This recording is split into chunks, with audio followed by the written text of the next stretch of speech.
ایک بستی میں ایک بھوکا آدمی آ گیا۔ لوگوں سے کچھ کھانے کو مانگتا رہا مگر کسی نے کچھ نہیں دیا۔ بیچارہ رات کو ایک دکان کے باہر فٹ پاتھ پر سو گیا۔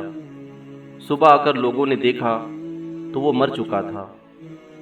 اب اہل ایمان کا جذبہ ایمانی بیدار ہوا۔ بازار میں چندہ کیا گیا اور مرحوم کے ایصال ثواب کے لیے دیگیں چڑھا دی گئی۔ یہ منظر دیکھ کر ایک صاحب نے کہا، ظالموں، اب دیگیں چڑھا رہے ہو، اسے چند لقمے دے دیتے تو یہ یوں اینڑیاں رگڑ رگڑ کر نہ مرتا۔ پچھلے دنوں ایک تاجر نے ایک مزار پر 10 لاکھ روپے مالیت کی چادر چڑھائی، جبکہ مزار کے سامنے محلے میں درجنوں ایسے بچے گھوم رہے ہوتے ہیں جنہوں نے قمیض پہنی ہوتی ہے تو شلوار نہیں ہوتی، اور شلوار ہوتی ہے تو قمیض نہیں ہوتی۔ حضرت مجدد الف ثانی فرمایا کرتے تھے کہ تم جو چادر قبر پر چڑھاتے ہو اس کے زندہ لوگ زیادہ حقدار ہیں۔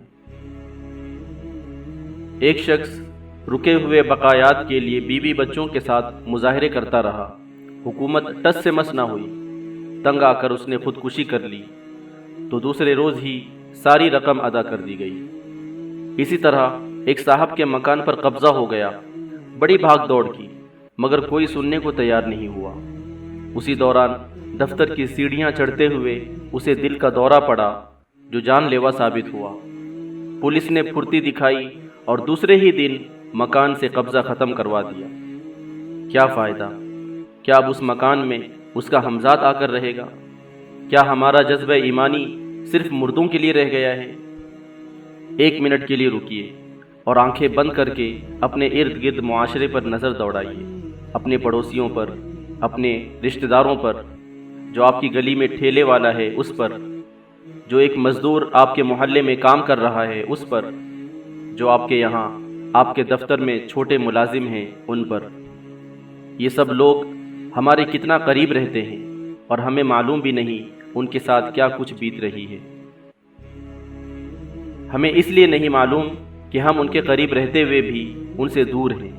ہم نے کبھی ان کا احساس کیا ہی نہیں، کبھی ہم نے ان سے کچھ پوچھا بھی نہیں، بلکہ شاید ہمیں ان چھوٹے لوگوں سے بات کرتے ہوئے شرم آتی ہے۔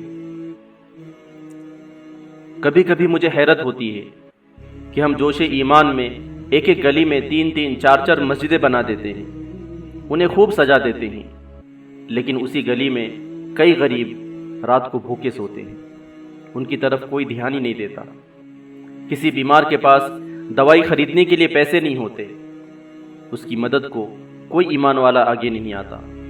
ہم سب کے ارد گرد ایسے ہزاروں لوگ موجود ہیں جو مجبور ہیں، جو بےکس ہیں، جو غریب ہیں، جن پر ہم کبھی توجہ ہی نہیں دیتے۔